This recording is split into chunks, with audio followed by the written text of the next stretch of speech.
أعوذ بالله من الشيطان الرجيم. بسم الله الرحمن الرحيم. والسماء والطارق وما أدراك ما الطارق النجم الثاقب إن كل نفس لما عليها حافظ فلينظر الإنسان مما خلق من ماء دافق يخرج من بين الصلب والترائب إنه على رجعه لقادر يوم تبلى السرائر فما له من قوة ولا ناصر والسماء ذات الرجع والأرض ذات الصدع إنه لقول فصل وما هو بالهزل إنهم يكيدون كيدا وأكيد كيدا فمهل الكافرين أمهلهم رويدا صدق الله العظيم. قرآن حکیم کی یہ 86 نمبر سورت ہے سورۃ الطارق. مکی سورت ہے. نبی کریم سرور دو عالم صلی اللہ علیہ وسلم کے مدینہ منورہ کی طرف سفر ہجرت سے پہلے نازل ہوئی ہے، اس لیے اس کو مکی سورت کہا جاتا ہے. اس سورت میں 17 آیات ہیں اور اس سورت کا نام ہے طارق. ہمارے ہاں نام بھی رکھا جاتا ہے لوگوں کا طارق، اور اسی مناسبت سے کہ قرآن کریم میں لفظ طارق آیا ہے اور بڑا بامعنی لفظ ہے. اللہ رب العالمین نے آسمان کی قسم کھائی، والسماء پہلی آیت میں، آیت نمبر 1، والسماء قسم ہے آسمان کی، والطارق اور قسم ہے اس رات کو آنے والے ستارے کی. طارق کا معنی رات کو آنے والا ستارہ. اس کا ترجمہ النجم الثاقب آیت نمبر 3 میں خود اللہ پاک نے ارشاد فرمایا، وما ادراک ما الطارق، تمہیں کیا پتا کہ وہ طارق کیا ہے رات کو آنے والا. النجم الثاقب، نجم ستارہ، ثاقب چمکتا ہوا ستارہ. اللہ رب العالمین نے آسمان کی قسم کھائی اور آسمان کے چمکتے ہوئے ایک ستارے کی قسم کھائی، تو طارق کا جو ترجمہ اور مفہوم ہے وہ خود اس سورت کی آیت نمبر 3 میں بیان کیا گیا کہ النجم الثاقب. طارق کیا ہے؟ نجم ثاقب ہے، چمکتا ہوا ستارہ. مفسرین فرماتے ہیں یا تو آسمان کے ہر ستارے کو اس میں چمک اور روشنی ہوتی ہے، وہ ہمارے یہاں سے فاصلے کی وجہ سے بعض ستارے زیادہ چمکتے نظر آتے ہیں، بعض کم، لیکن ہر ستارے میں چمک اور روشنی ہے. تو یہ تو ہر ستارہ مراد ہے، کوئی بھی ستارہ ہو. بعض مفسرین نے فرمایا کہ اس سے سریا نامی ستارہ مراد ہے، بعض نے اس سے زحل مراد لیا ہے. یہ 2 مشہور ستارے ہیں آسمان کے ستاروں میں سے، سریا اور زحل. ورنہ آسمان میں تو اتنے ستارے ہیں کہ آج کی جدید آلات کے باوجود نہیں معلوم ہو سکا کہ آسمان میں ستارے کتنے، کہکشائیں کتنی ہیں. ستارے تو بات کی بات، ایک کہکشاں میں ہزاروں لاکھوں ستارے ہوتے ہیں. ان کہکشاؤں کی صحیح تعداد اب تک لوگوں کے علم میں نہیں آئی. تو ستارے تو بہت آگے ہیں.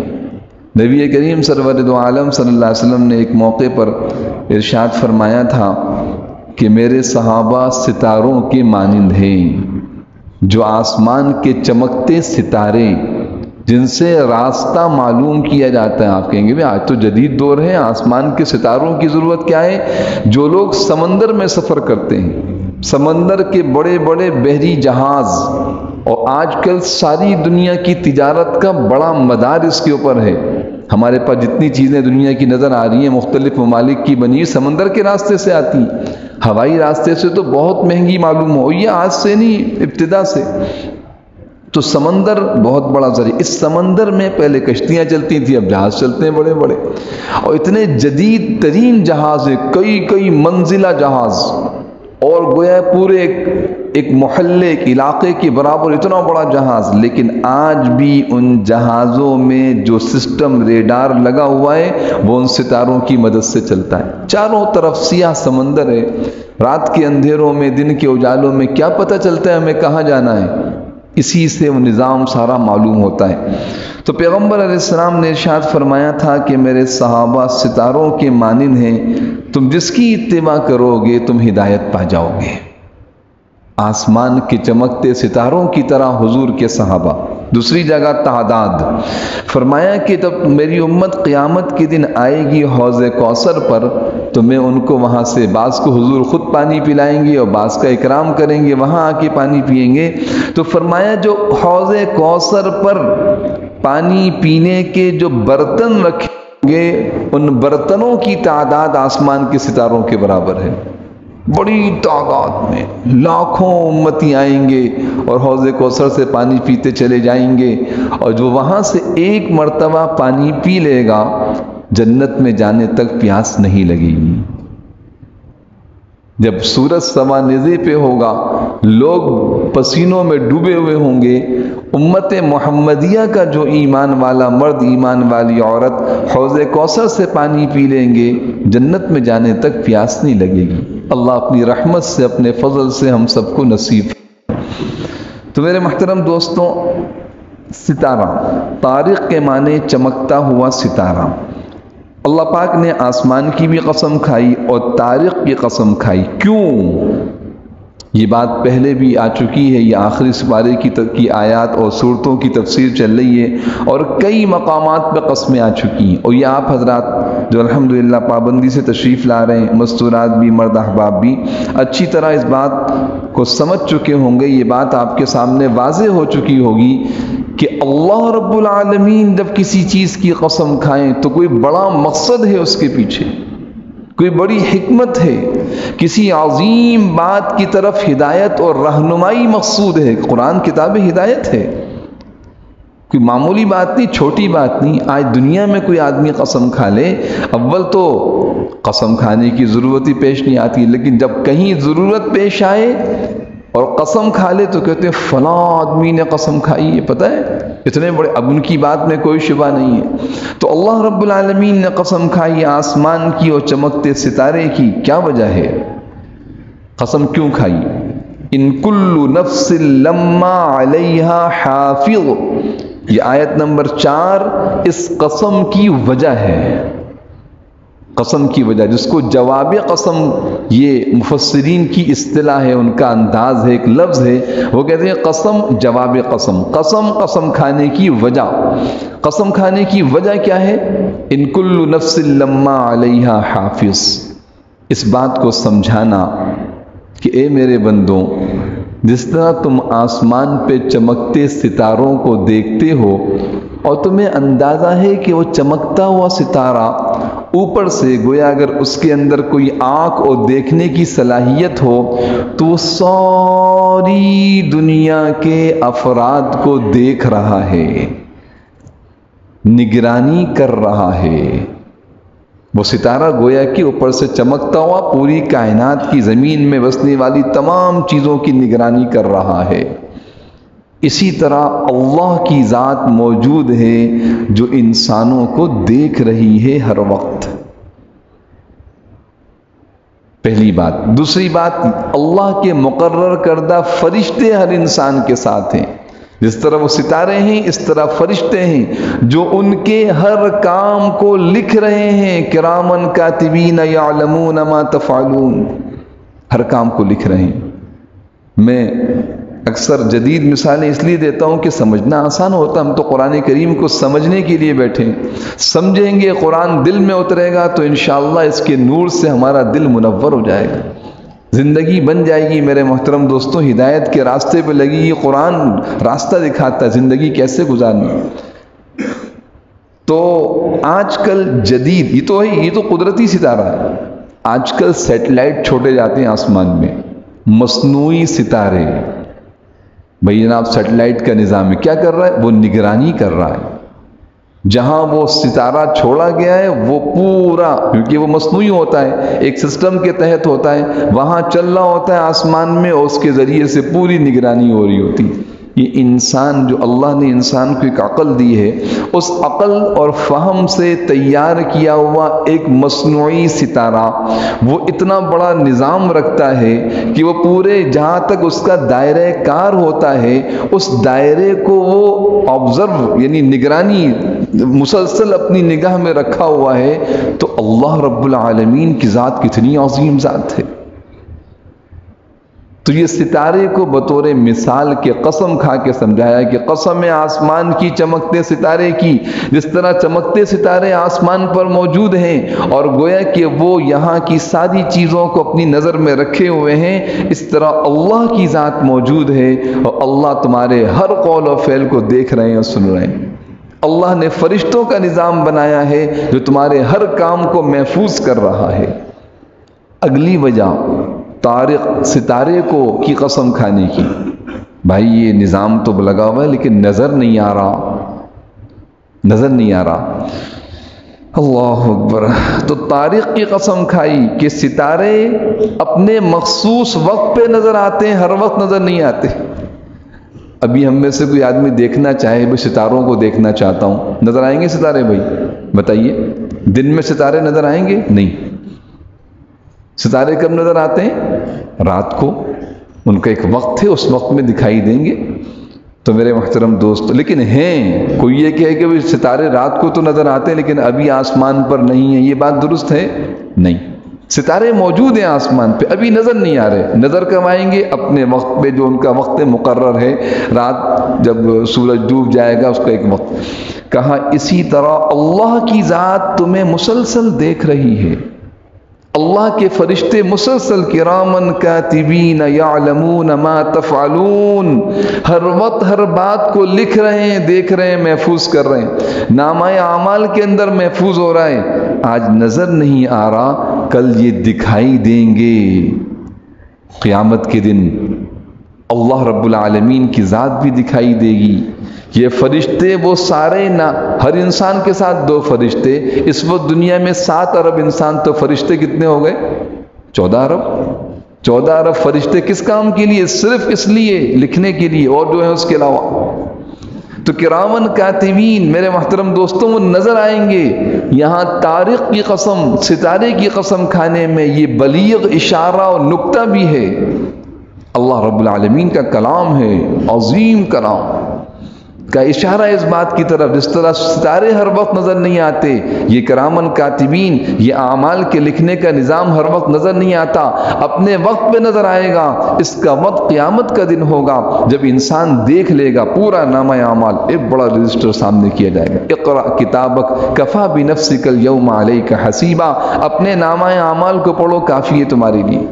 کسی اور سے کہنے سننے کی کیا کر کے آئے ہو، بالغ ہونے کے بعد سے لے کے آخری سانس تک کیا منہ سے الفاظ کیا نکالے تھے، لکھا ہوا ہے، لکھا ہوا ہوگا. کیا عمل کیا، لکھا ہوا ہوگا.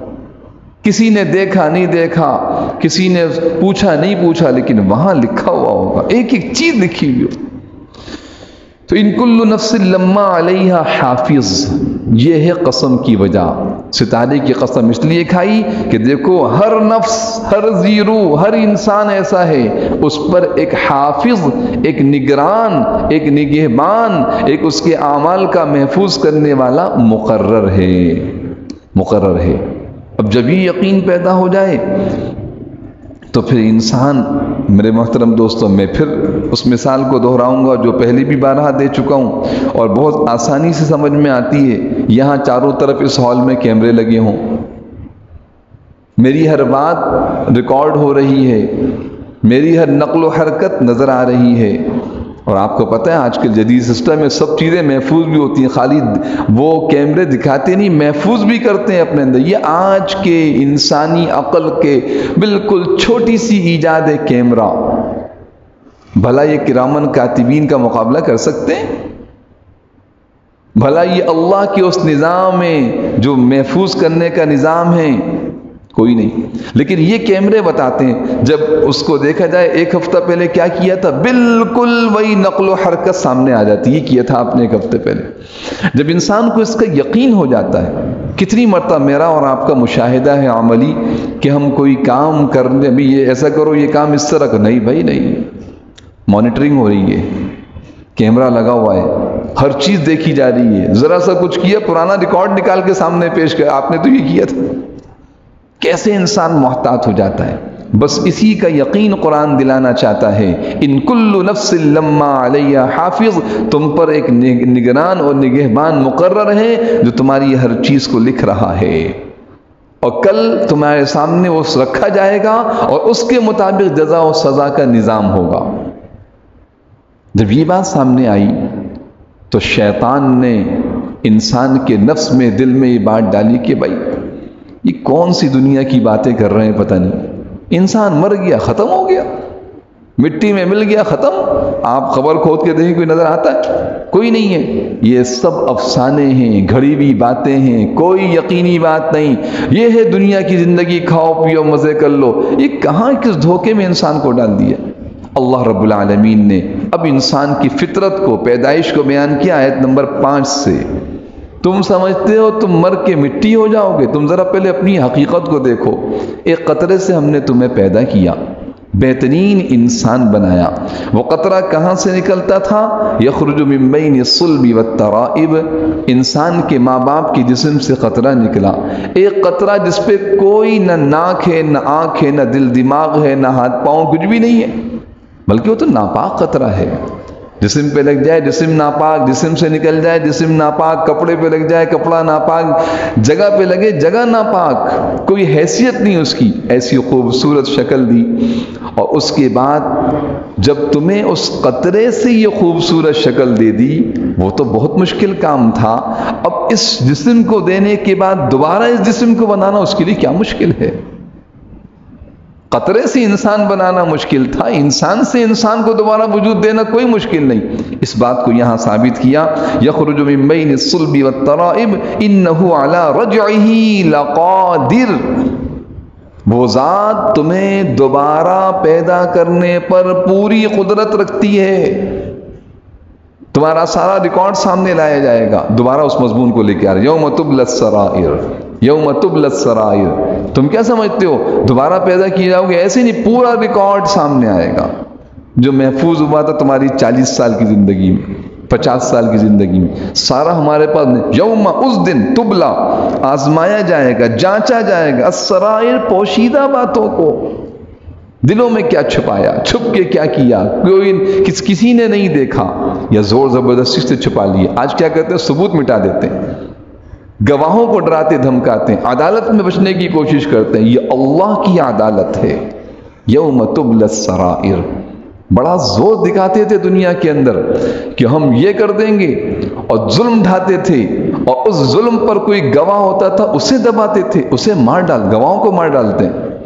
کیوں؟ قوت، طاقت، پارٹی، جتھا. آگے آیت دیکھیے، فما لہو من قوت ولا ناصر. نہ تمہاری کوئی قوت ہوگی، نہ کوئی ناصر، مددگار ہوگا وہاں پر. یہاں تک یہ پورا مضمون ہے جو والسماء والطارق سے اللہ رب العالمین نے بیان فرمایا. بنیادی چیز میرے محترم دوستوں، اس بات کا یقین اور احساس دلانا ہے کہ ہر قول و فعل کی نگرانی ہو رہی ہے. لہٰذا بولنے سے پہلے سوچو تم اپنے اس بول کا جواب دے سکتے ہو. قدم اٹھانے سے پہلے سوچو تمہارے اس قدم کا جو نتیجہ ہوگا وہ تمہارے سامنے آئے گا. تمہارا یہ بول، تمہارا یہ قدم تمہیں جنت کی طرف لے کے جا رہا ہے، جہنم کی طرف. اس کے بعد اللہ رب العالمین نے پھر قسم کھائی. کیوں قسم کھائی؟ یہ قرآن پڑھا جاتا تھا. اس قرآن کے آج بھی ہم قرآن سنتے ہیں، الحمدللہ، اللہ کا فضل ہے، ہم تو ایمان والے. وہ تو حضور قرآن پڑھتے تھے کافروں کے سامنے، دو نتائج آتے تھے. ایمان، جو جن کے دلوں میں حق کو قبول کرنے کی استعداد ہوتی تھی، وہ قرآن کو قرآن سنتے ہی آنکھوں سے وَإِذَا سَمِعُوا مَا أُنزِلَ إِلَى الرَّسُولِ تَرَىٰ أَعْيُنَهُمْ تَفِيضُ مِنَ الدَّمْعِ. یہ مسلمان نہیں تھے، عیسائی تھے نجران کے، حضور کے پاس کوئی ملاقات نہیں کے لیے نہیں آئے تھے، اعتراضات لے کے آئے تھے. سورہ آل عمران کی تفسیر میں تو جب قرآن سنا، قرآن نے ایسا ان کے دل پہ اثر کیا، آنکھوں سے آنسو بہنے لگے. حبشہ کا بادشاہ نجاشی مسلمان نہیں تھا، عیسائی تھا. جعفر ابن ابی طالب رضی اللہ تعالیٰ عنہ، پہلی ہجرت جو حبشہ کی طرف، دوسری ہجرت مدینہ منورہ کی طرف، مسلمانوں کی پہلی ہجرت کے موقع پہ جعفر ابن ابی طالب رضی اللہ تعالیٰ عنہ نے سورہ مریم کی آیات پڑھی. نجاشی رونا بے ہزاروں قطار رو رہا ہے، مسلمان نہیں ہے، مسلمان نہیں ہے. میرے محترم دوستو، اس لیے اس بات کی کوشش ہو رہی ہے اس درس کے ذریعے سے ہم قرآن کو سمجھیں، ہمارے دل پہ قرآن اثر کرے. قرآن سے اثر لینے والوں کی زندگیاں بدل گئی، دنیا آخرت میں کامیاب ہو گئے، کہاں سے کہاں پہنچ گئے. یہ سارے صحابہ قرآن سے ان کی زندگی بدلی ہے. ہم قرآن پر ایمان رکھتے ہیں، قرآن کو سمجھتے ہی نہیں دوستو. تو وَالسَّمَاءِ ذَاتِ الرَّجْعِ، آج اس صورت کو پورا کرنا ہے. میں پہلے خلاصہ آپ کے سامنے رکھ رہا ہوں تاکہ جب ترجمہ اور تفسیر ہو تو بات اچھی طرح کھل کے سمجھ میں آئے. 17 آیات ہیں. وَالسَّمَاءِ ذَاتِ الرَّجْعِ سے اللہ رب العالمین نے پھر قسم کھائی، پھر 2 قسمیں. قسم ہے آسمان کی جو پے در پہ بارشوں سے بھرا ہوا ہے. قسم ہے زمین کی جو ان بارشوں کے برسنے پر پھٹتی ہے اور اس سے سبزہ اور غلہ نکلتا ہے. اِنَّهُ لَقَوْلٌ فَصْلٌ، تم کیا سمجھو قرآن کیا ہے؟ فیصلہ کن کلام ہے، کوئی شبہ نہیں. جو کہتا ہے حقیقت والی بات بیان کرتا ہے. جو قرآن بیان کرتا ہے اس کے ہونے میں ذرہ برابر شبہ نہیں ہے. وَمَا هُوَ بِالْهَزْلِ، کہ مذاق نہ سمجھو اس کو، یہ کوئی افسانوی باتیں نہیں ہیں، یہ مذاق نہیں ہے. اس کے باوجود اگر تم قرآن کے خلاف زندگی گزارو اور دین حق سے دور ہو جاؤ اور اپنی کوششوں اور منصوبوں کو بہتر سمجھو تو فَإِنَّهُمْ يَكِيدُونَ كَيْدًا وَأَكِيدُ كَيْدًا. اللہ فرماتے ہیں یہ اپنی کوششوں میں، اپنی سازشوں میں، اپنے منصوبوں میں لگے ہوئے، میرا بھی ایک نظام چل رہا ہے، میری بھی تدبیریں چل رہی ہیں اور میری تدبیر ان سب کی تدبیروں پر غالب آ جائے گی.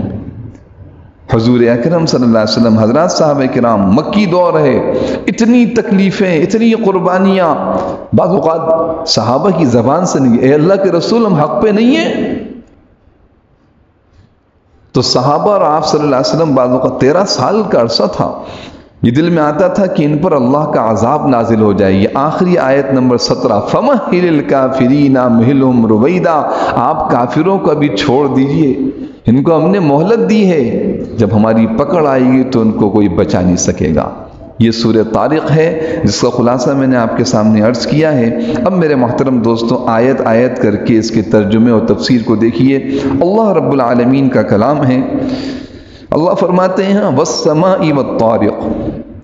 بعض اوقات اس کو آدمی سوچے کہ کیسا عظیم کلام ہے اور کتنی اونچی باتیں ہیں اور کیسی یقینی بات کو اللہ سمجھانے کے لیے، مجھے اور آپ کو سمجھانے کے لیے، ہمیں یقین دلانے کے لیے قسم کھا رہے ہیں. اللہ قسم کھائے کہہ رہے ہیں اور پھر بھی ہم متوجہ نہ ہوں. وَالسَّمَاءِ وَالطَّارِقِ، قسم ہے آسمان کی. یہ آپ حضرات کے علم میں ہے کہ قسم ہے، سما کے معنی تو آسمان، لیکن قسم ہے، یہ قسم کا ترجمہ ہم کس سے کر رہے ہیں بھائی؟ جی واو سے. سارے ساتھیوں کے علم میں ہو کس سے کر رہے ہیں؟ واو سے.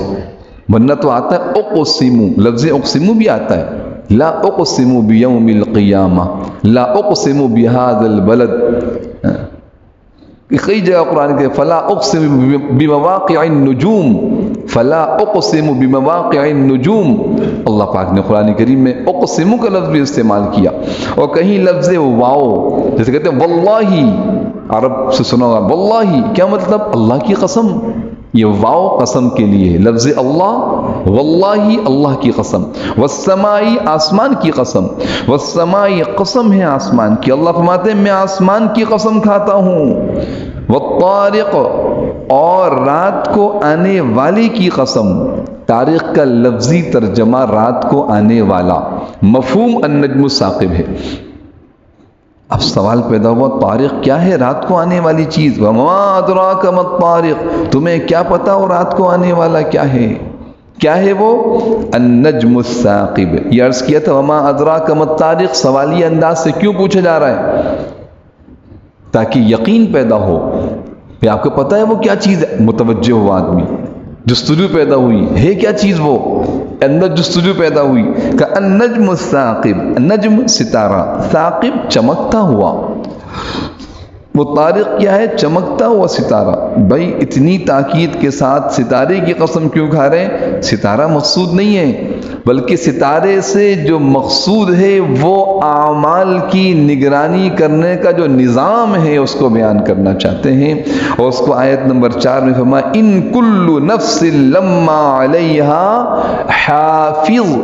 حافظ حفاظت کرنے والا، نگران، نگران مراد ہے یہاں پر۔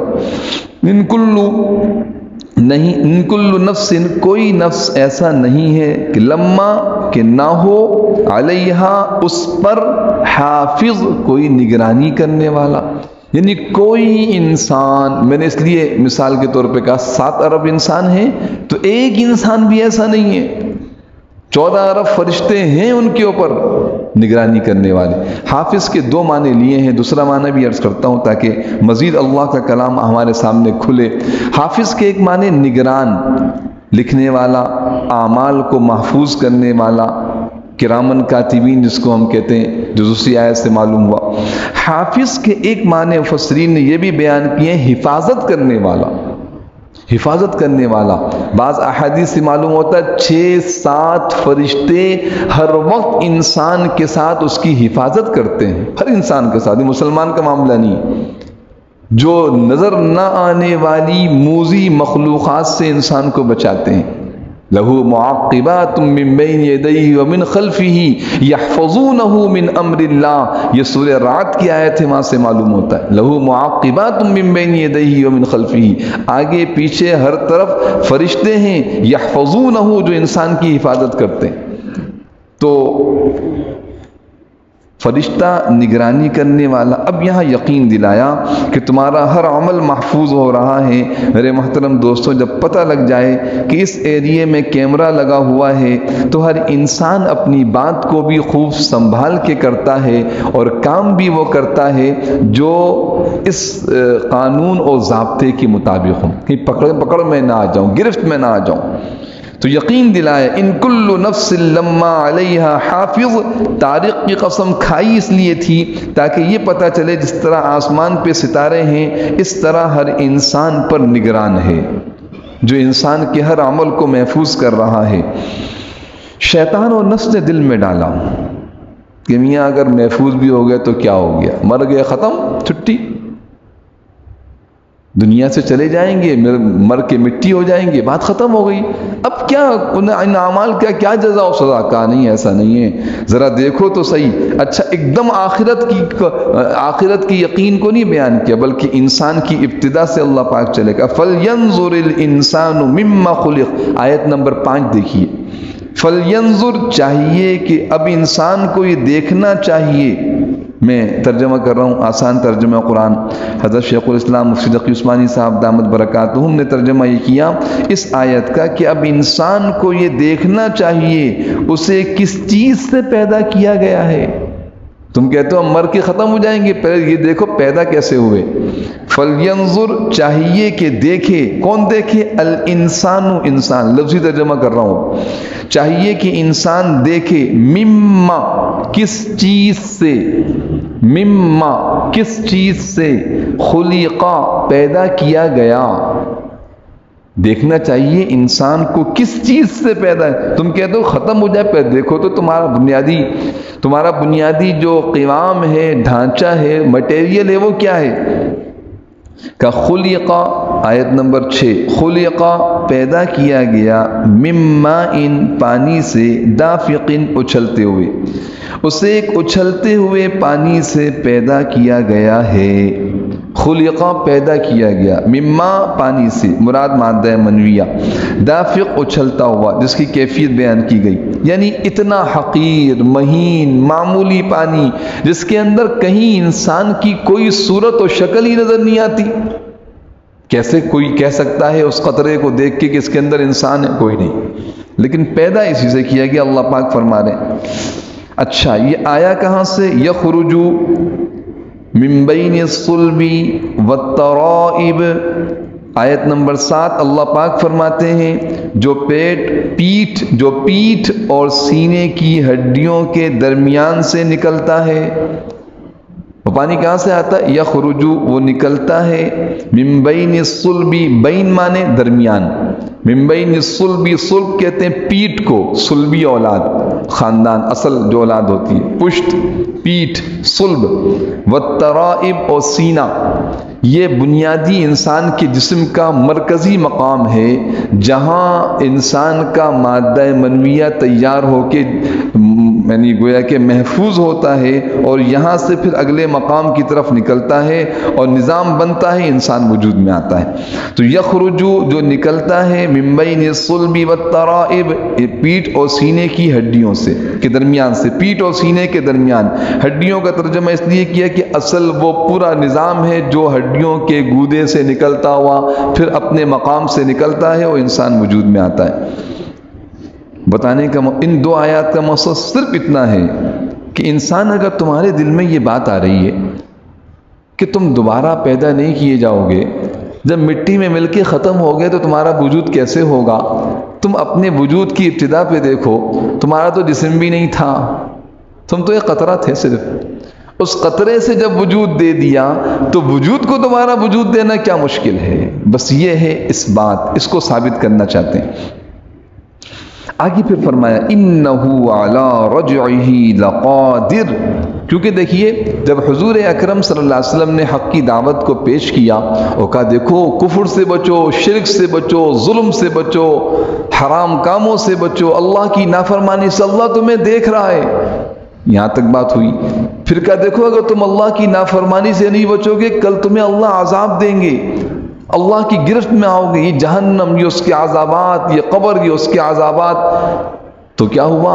ماننے والے تو ایمان لائے، صحابہ کرام کی پوری جماعت۔ انکار کرنے والوں نے کس چیز کا انکار کیا؟ اللہ کا انکار نہیں کیا۔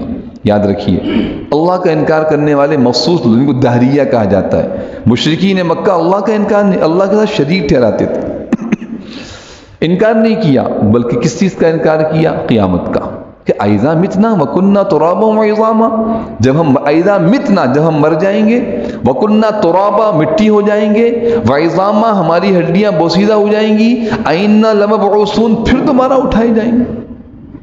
یہ کیسے ہو سکتا ہے؟ ایسا نہیں ہو سکتا۔ اذا کننا عظاما نخیرا، جب ہم بوسیدہ عظام، ہڈیاں بوسیدہ ہڈیاں ہوں گے پھر اس کے بعد دوبارہ اٹھائے جائیں گے، ایسا نہیں ہو سکتا۔ گویا کہ مرنے کے بعد ختم، اب کوئی دوبارہ زندگی نہیں، جب ختم تو جو چاہو کرو دنیا کے اندر، جو کچھ دنیا میں ہو رہا ہے۔ میرے محترم دوستوں، میں ایک چھوٹی سی اور سمجھانے کے لیے آپ سے مثال عرض کروں۔ ایک آدمی کسی کو قتل کر رہا ہے، بالکل ایک آسان عام فہم سی مثال، اگر اسے پتہ چل جائے کہ اس کو مارنے سے پہلے پیچھے کوئی آدمی مجھے مار دے گا تو بتائیے قتل کرے گا؟ کبھی نہیں، ہو نہیں سکتا۔ اسے پتہ چل جائے کہ اس سے پہلے کوئی مجھے پکڑ لے گا، وہ اپنی جان بچائے گا۔ تو جس طرح اس بات کا یقین انسان کو روکتا ہے کہ نہیں میں اپنے آپ کو بچاؤں کیونکہ مجھے کوئی پکڑنے والا موجود ہے، مجھ سے کوئی پوچھنے والا موجود ہے، بالکل اسی طرح جب یہ یقین ختم ہو جائے، غفلت میں انسان پڑو، کوئی میرا کچھ نہیں بگاڑ سکتا، اللہ رب العالمین اسی یقین کو، آخرت کے یقین کو بیان کر رہے ہیں، اور اس کے اثرات دنیا میں بھی پڑتے ہیں۔ جب انسان اللہ کی نافرمانی کرتا ہے، اس کی نحوست، بے برکتی اور دنیا کے اندر پریشانیاں، مصیبتیں، اس کا ابتدائی اثر ہے، اصل تو موت کے بعد ہے۔ تو فرمایا انہوں نے انکار کیا، کافروں نے، کچھ بھی نہیں۔ اللہ پاک فرمائے انہو علی رجعہ لقادر، بے شک وہ اسے دوبارہ پیدا کرنے پر پوری طرح قادر ہے۔ تم کہتے ہو دوبارہ پیدا کیسے ہوں گے؟ کہ پوری طرح قدرت رکھتی ہے اللہ کے ذات، انہو بے شک یقیناً وہ ذات، علی رجعہ اسے لوٹانے پر میں یہ مضمون بار بار آتا ہے، اور یہ تو مذاکرہ ہے، جو کوئی معلومات تو نہیں ہے کہ ایک مرتبہ سن لیا بس ختم ہوگی بات. ہم جانتے ہیں، جاننا نہیں ہے بلکہ ہمیں دل میں اتارنا ہے، اپنی عملی زندگی میں لے کے آنا ہے.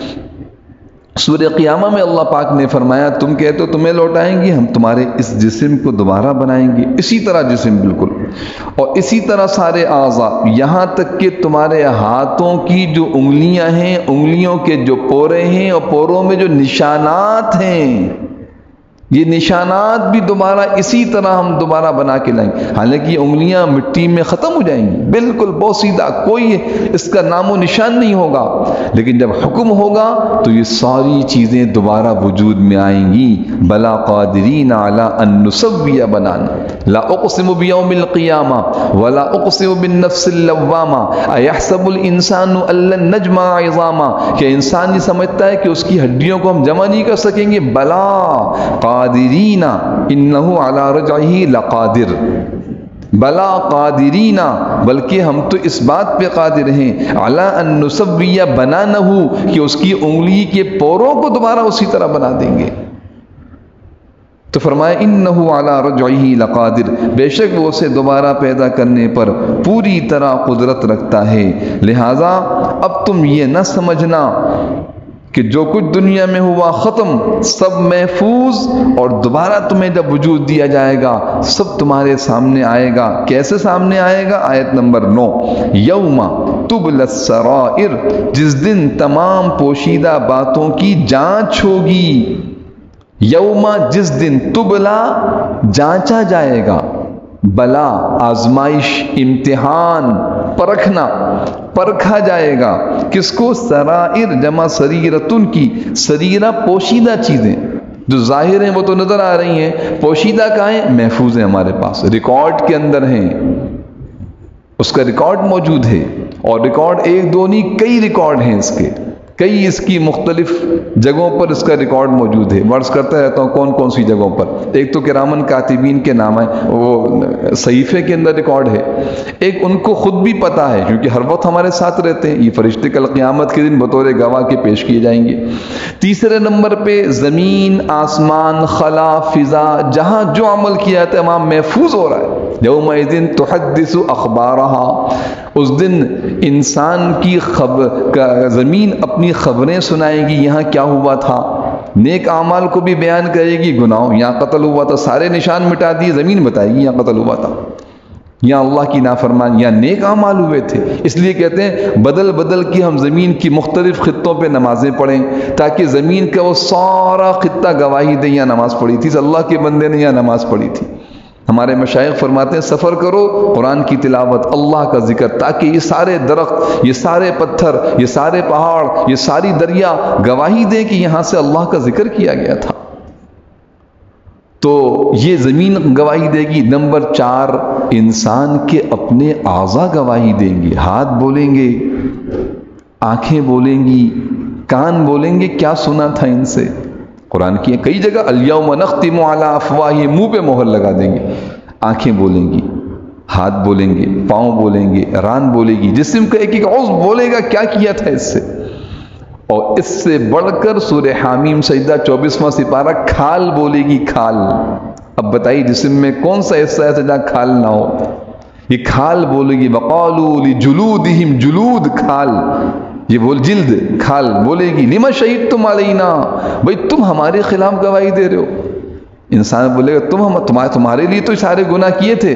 تو جواب میں کیا کھال بولے گی؟ انطقنا اللہ الذی انطق کل شیء، ہمیں بولنے کی طاقت اس اللہ نے دی جس نے ہر چیز کو بولنے والا بنایا، آج کھال میں بولنے کی طاقت دے دی. تو یہ ریکارڈ ایک جگہ نہیں کئی جگہ پر ہے. یوم تبلی السرائر. اچھا، اس کے بعد جب پکڑ ہوگی تو دنیا میں پکڑ سے انسان بچتا ہے. ذاتی قوت، مددگار، دو موٹی موٹی چیزیں، خود طاقتور ہے یا کوئی مدد کرنے والا آ جائے. فما له من قوت ولا ناصر، تو انسان کے پاس نہ تو کوئی اپنا زور ہوگا نہ کوئی مددگار. انسان کے پاس نہ اپنا کوئی زور ہوگا نہ کوئی مددگار. فما لہو نہیں ہوگا انسان کے لیے من قوہ کوئی طاقت ولا ناصر نہ کوئی مددگار. اب دیکھ لی دنیا میں بڑی بڑی طاقت کے دعوے کرنے والے ہم یہ کر لیں گے اس طرح بچ جائیں گے, دنیا کی عدالتوں سے بچ جاتے ہیں, لیکن اللہ رب العالمین کے پاس سے نہ کوئی طاقت سے بچ سکے گا نہ کوئی مددگار اور سفارشی سے بچ سکے گا. یہ قرآن ہے جو ان حقائق کو بیان کر رہا ہے, لیکن اس کے باوجود بہت سے دل تو ایسے ہیں جو قرآن کی اس ہدایت کو اپنے اندر جذب کرتے ہیں. جب جذب کرتے ہیں تو پھر ان کے جسم سے پھل پھول نکلتے ہیں, اچھے اعمال نکلتے ہیں. یہ اس زمین کی طرح ہیں جو بارش کو جذب کرتے ہیں اور اس زمین سے پھر میوے, غلے, پھل, مختلف قسم کی چیزیں انسانیت فائدہ اٹھاتی ہے. اور بہت سی زمین ایسی ہے بارش ہوتی رہے بنجر, کوئی اس پہ اثر نہیں ہوتا. یہ اب اللہ پاک سمجھا رہے ہیں قرآن کے نور سے کون فائدہ اٹھاتا ہے. فرمایا والسماء ذات الرجع, پھر قسم کھائی, قسم ہے بارش بھرے آسمان کی, والارض ذات الصدع, اور قسم ہے پھوٹ پڑنے والی زمین کی. والسماء, اور قسم ہے آسمان کی, ذات الرجع, جو جہاں سے پے در پہ بار بار, رجع کے معنی رجوع, یعنی بار بار بارش ہوتی ہے وہاں سے, بار بار آسمان گویا کہ برستا رہتا ہے. دیکھیے مسلسل بارش ہوتی رہتی ہے. تو گویا قرآن کی آیات میں تیسری مرتبہ اہمیت کی وجہ سے عرض کروں, قرآن کی آیات پے در پہ ہونے والی بارش کی طرح ہے, مسلسل برسنے والی بارش. ایک ایک آیت پڑھتے جائیے, اگر توجہ دھیان سے دل کے کانوں سے پڑھیں, دل کی آنکھوں سے دیکھیں, دل کو متوجہ بنائیں, تو یہ ہمارے دل پر اللہ کے نور کی بارش برس رہی ہے. والسماء ذات الرجع, پھر کیا ہوگا اگر وہ بارش اترے گی اور دل میں حق کو قبول کرنے کی کوئی صلاحیت ہوگی. والارض, قسم کھاتا ہوں زمین کی, اللہ فرماتے ذات الصدع, جو پھٹ جاتی ہے, جو نرم ہو جاتی ہے, جس میں سے پھر پھل, میوے, غلے, سبزیاں, ترکاریاں, پھول, نہ معلوم. آپ دیکھیں, آدمی دیکھ کے خوش ہو جاتا ہے. کسی سرسبز کھیت پہ چلے جائیں, دیکھنا یہ خوشنما معلوم ہوتا ہے. تو اسی طرح سمجھیے کہ جس دل میں اللہ رب العالمین کی محبت, عظمت, معرفت, قرآن کا نور اترتا ہے, آپ اس کو دیکھ کے انسان کا جی خوش ہوتا ہے, اس کی گفتگو سے دل خوش ہوتا ہے, اس کے معاملات سے سکون ملتا ہے. کیوں؟ اس کے اوپر حق کی بارش برسی ہے, اس نے اس کو اپنے اندر جذب کیا ہے. جب جذب کیا, دیکھیے دنیا میں آپ کو انسان ملیں گے درندوں سے بدتر. کیا ہے, کیا چیز خراب ہے؟ دل خراب ہے, دل بگڑا ہوا ہے. تو یہ حق کی بارش, یہ قرآن کا نور اپنے دلوں کے اندر اتارنا ہوگا بھائی. اس لیے قسم کھا کے سمجھایا ہے کہ آسمان تو برستا ہے اور زمین پھٹتی ہے, لیکن بہت سی زمینیں ایسی ہیں کہ آسمان برستا رہے بنجر کی بنجر رہتی ہیں. اللہ پاک ہمارے دلوں کو حق کے لیے کھول دے اور حق کے نور کو ہمارے دلوں کے اندر اتار دے, اور ہمارے دل کو اللہ رب العالمین ایسا بنا دے کہ ہر خیر کی بات اس پہ اثر کرے اور ہر شر سے بچنے والا بن جائے. اس کے بعد فرمایا انہو, تو صدع کے معنی پھٹنا, رجع کے معنی لوٹنا, آسمان جس میں بار بار لوٹ کے بارش آتی ہے. والارض, زمین کی قسم ذات الصدع, جو بار بار پھٹتی ہے اور اس میں سے میوے اور غلے نکلتے ہیں. انہو لقول فصل, کیونکہ قسم صرف آسمان زمین کی کھانا مقصود نہیں تھا, بلکہ قرآن کے نور سے دلوں کو منور کرنا مقصد تھا. اس لیے آیت نمبر 13 میں اللہ پاک فرماتے ہیں انہو, کہ یہ قرآن لقول فصل, ایک فیصلہ کن بات ہے. انہو لقول, یقیناً یہ قرآن, لقول ایک قول ہے, فصل فیصلہ کن. جو قرآن کہہ دے اس میں رد و بدل, قرآن بدل نہیں سکتا. ساری دنیا بدل جائے, قرآن نہیں بدل سکتا. یہ فیصلہ کن کتاب ہے, لہذا اس پہ یقین رکھو, اس کی ہر بات کو تسلیم کرو, اپنی زندگی اس کے مطابق بناؤ. یہی راستہ کامیابی کا ہے. اس کو ٹھکرانے والے کبھی نہ دنیا میں کامیاب ہو سکتے ہیں نہ آخرت میں. وما ہوا بالہزل, ہنستے تھے, مذاق اڑاتے تھے. آج بھی لوگ مذاق اڑاتے ہیں, کہ میاں لوگ کہاں پہنچ گئے، آپ ابھی تک اس زمانے کی باتیں کر رہے ہیں۔ فرمایا وما ہوا بالہزل، یہ کوئی مذاق نہیں ہے، وما ہوا نہیں ہے، ہوا یہ قرآن کی باتیں، یہ قرآن کی خبریں، یہ جہنم اور جنت کوئی مذاق نہیں ہے، یہ موت و قبر کوئی مذاق نہیں ہے، یہ اللہ کا جو ایک نظام بیان کیا گیا یہ کوئی مذاق نہیں ہے۔ وما ہوا بالہزل، یہ کوئی مذاق، ہزل مذاق ایسی نہیں کہ بس سن کے اڑا دیا جائے ہنسی کے اندر، قول فصل ہے، ہزل نہیں ہے۔ اس کے باوجود اگر یہ لوگ اللہ کے دین کے خلاف اور قرآن اور صاحب قرآن کے خلاف کوئی سازشیں کریں، انہم یکیدون کیدا، ترجمہ لکھا ہے بے شک یہ کافر لوگ چالیں چل رہے ہیں۔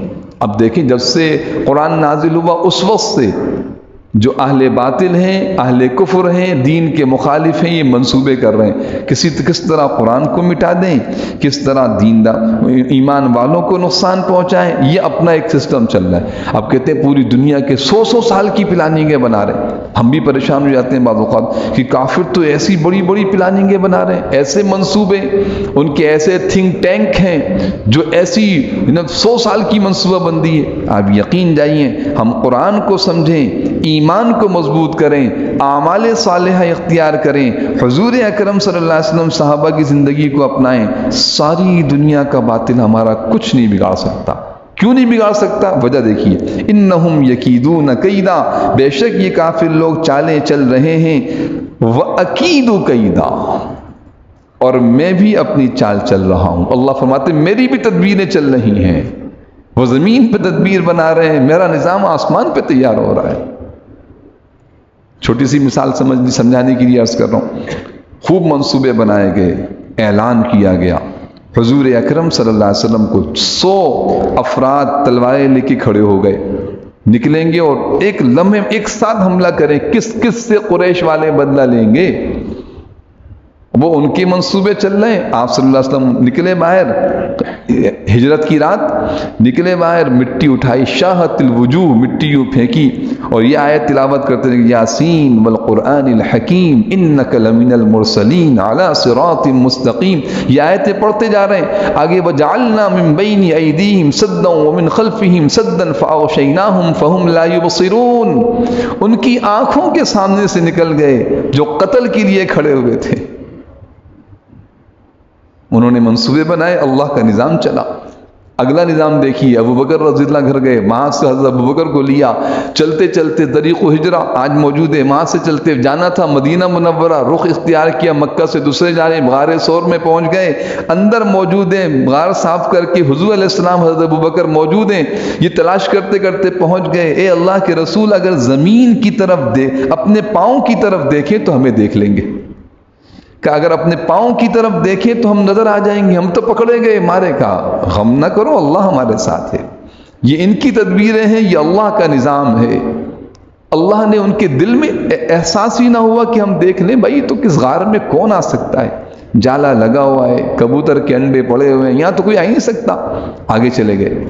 تو میرے محترم دوستوں، یہ اللہ رب العالمین، یہ نظام اللہ کا اسی طرح آج بھی اسی طرح ہے، لیکن کس کے ساتھ چلتا ہے؟ جو حق کے ساتھ جڑتا ہے، جو ہر حال میں اللہ کے حکم کو پورا کرتا ہے۔ نظام غیبی اسی طرح پوری طاقت، بلکہ قرآن کی ایک آیت سے اور بات معلوم ہوتی ہے، عرض کروں آپ کے سامنے، سورہ رحمان کی آیت، کل یوم ہوا فی شأن، ہر دن اللہ اپنی ایک خاص صفت کے ساتھ ہوتا ہے، اس کی صفات میں کمی نہیں آ رہی بلکہ اضافہ، اس کی عظمت میں اضافہ، اس کی قوت و طاقت میں اضافہ ہو رہا ہے۔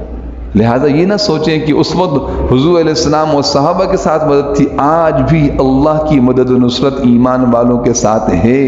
وَكَانَ حَقًّا عَلَيْنَا نَصْرُ الْمُؤْمِنِينَ، قرآن کہہ رہا ہے، یہ قرآن ان کے لیے نہیں تھا، میرے آپ کے لیے بھی ہے، اللہ ہمیں اس کا یقین نصیب فرما دے۔ ہم پر لازم ہے ایمان والوں کی مدد کرنا، ہم ایمان والے بن جائیں۔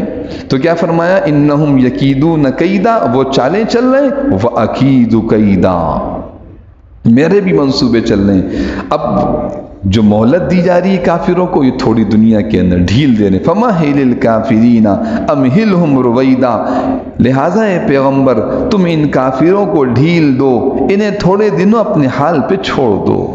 فَمَهِّلِ الْكَافِرِينَ، آپ مہلت دیں ان کافروں کو، أَمْهِلْهُمْ، کچھ دن کے لیے، رُوَيْدًا، چھوڑ دیں، اسی طرح کچھ دن کے لیے ان کو چھوڑ دیں. کتنے دن لگے؟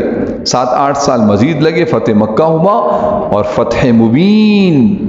وہ لوگ جو حضور علیہ السلام اور صحابہ کی جان کے در پہ تھے آج چھپتے پھر رہے تھے. اور نبی رحمت نے اعلان کر دیا تھا من دخل دار ابی سفیان فهو آمن. جو اپنے من اغلق بابه فهو آمن، جو اپنے گھر کا دروازہ بند کر لے امن میں. جو ابو سفیان نے گھر میں چلا جائے امن میں. جو ایمان کی دامن میں آ جائے امن میں. تو میرے محترم دوستوں، یہ اللہ رب العالمین کا نظام ہے جس کو اللہ رب العالمین نے بیان فرمایا کہ سارا باطل اپنی تدبیریں کرتا ہے، اللہ کی تدبیریں غالب ہو کے رہتی ہیں. اگر دنیا میں کافروں کو مہلت دی جا رہی ہے تو تھوڑے دنوں کے لیے. یہ مہلت ان کے لیے کوئی آزادی نہیں ہے، یہ پکڑ کی علامت ہے، پکڑ کا پیش خدمہ و مقدمہ ہے. البتہ ڈرنا کس کو چاہیے؟ ڈرنا مجھے اور آپ کو چاہیے کہ ایمان لانے کے بعد اگر اللہ کی نافرمانی والی زندگی میں گزار رہا ہوں تو یہ ڈھیل بڑی خطرناک ہے. یہ کوئی خوشی کی بات نہیں ہے کہ مسلمان ہو اور گناہوں والی زندگی، حرام اور ناجائز کاموں والی زندگی گزارے تو یہ خطرے کی بات ہے، بہت سخت خطرے کے اندر ہے. نامعلوم کب اللہ کی پکڑ میں آ جائے، اس لیے ڈرنا چاہیے. اللہ پاک ان آیات کا ہمیں یقین نصیب فرما دے. ایک مرتبہ اس صورت کو میرے ساتھ پڑھ لیجئے اور پڑھتے ہوئے ہر آیت پہ غور کیجئے اچھی طرح دھیان کے ساتھ کہ اس کا مفہوم اور معنی کیا ہے جیسا کہ بیان کیا گیا. اعوذ باللہ من الشیطان الرجیم.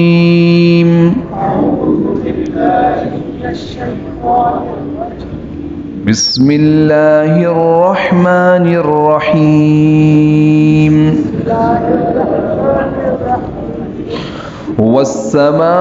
والسماء والطارق وما أدراك ما الطارق النجم الثاقب إن كل نفس لما عليها حافظ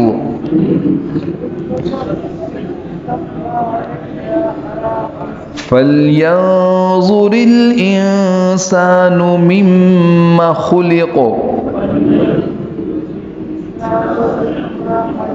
خلق من ماء دافق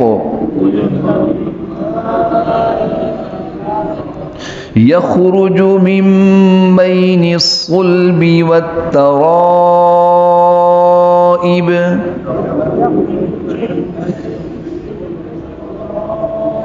إنه على رجعه لقادر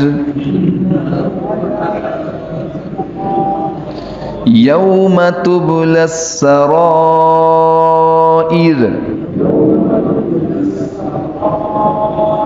فما له من قوة ولا ناصر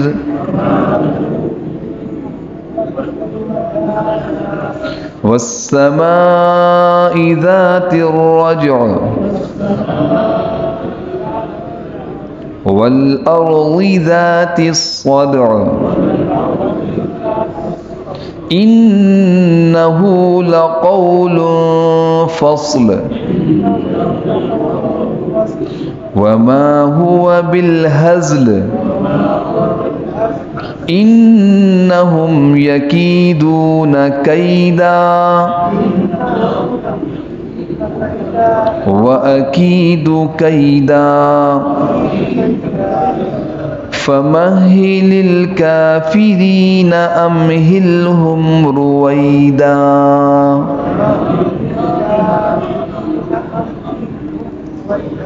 صدق اللہ العظیم. اللہ سبحانہ وتعالی ان آیات کا، اس پوری صورت کا یقین نصیب فرما دے اور اس کے مطابق ہمیں عملی زندگی گزارنے کی توفیق عطا فرمائے.